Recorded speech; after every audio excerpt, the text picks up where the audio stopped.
Back now. Is this a waste? A waste of money? Waltham Forest councillors splashed out on high-tech toilets in the town hall. And the controversial part here is this comes just a month after the Labour Council announced they'll be increasing council tax to tackle a budget gap. Is this really what they should be spending taxpayers' money on? Well, joining us now is the leader of Waltham Forest Conservatives, Emma Best. And Emma, this seems like an extraordinary story. There was a budget gap, and to fix that budget gap, taxes have gone up. Meanwhile, a huge amount of taxpayer cash is being splashed on amenities for that very council. Yeah, and just to say, I think it signifies the way in which the leadership just don't really care what residents think and what residents need. I mean, yes, we're not talking about toilets that probably cost millions of pounds, but it's what it signifies in what the leadership are ready to cut and what they're ready to save on. And clearly, they're not ready to cut their comfort on toilet breaks. And I just want to make the point that these toilets are not public toilets. These are something that you need an access card to. They're on the chamber floor in the town hall. And I went into them and discovered them after coming out of a committee meeting, hearing about, you know, how bad things were for us, and we would have no option but to raise council tax for residents just to see these toilets. And I thought, if anybody else is at home struggling with going to the shops with their energy bills, and they see that this council is telling them they're going to have to pay more money next year, but we're going to have heated toilet seats, they're going to lose their minds.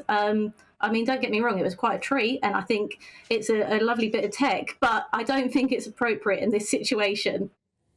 So, yeah, heated toilet seats. What else is high-tech about them, Emma?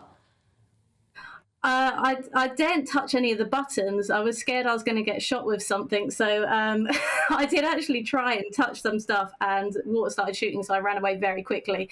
But I think it does... think it will dry you. There's a lot of options there for people to have a go at, and when I say people, a very select few people, because you have to be able to access this floor of the town hall. But I mean, this is a Labour council that has formed for this, right? We've paid tens of thousands for bicycle ballets. You know, I love a good drag show, but we paid £70,000 for a drag show in Waltham Forest. This is not a town council that knows how to manage its budget very well and prioritise for its residents. Do you know, Emma, just exactly how scutty the toilets were before? Have we got an idea of what state they were in? I mean, they were nice toilets as far as I was aware. I mean, I mean, apparently they weren't hot enough, but they were fine as I saw it.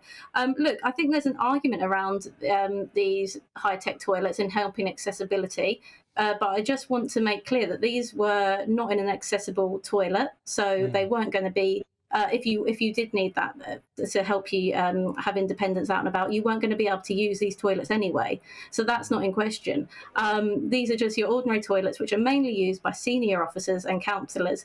And really, I think that, you know, the money on the spend, the money on the maintenance, the money on the upkeep is a question. But really, it's the message that it sends. The message that it sends when people are struggling and we're saying we want to prioritise heating our bums when we go to the loo. Well, some might say it's flushing taxpayers' cash down the drain. But Emma Best, thank you so much for joining us and talking us through that quite bizarre story.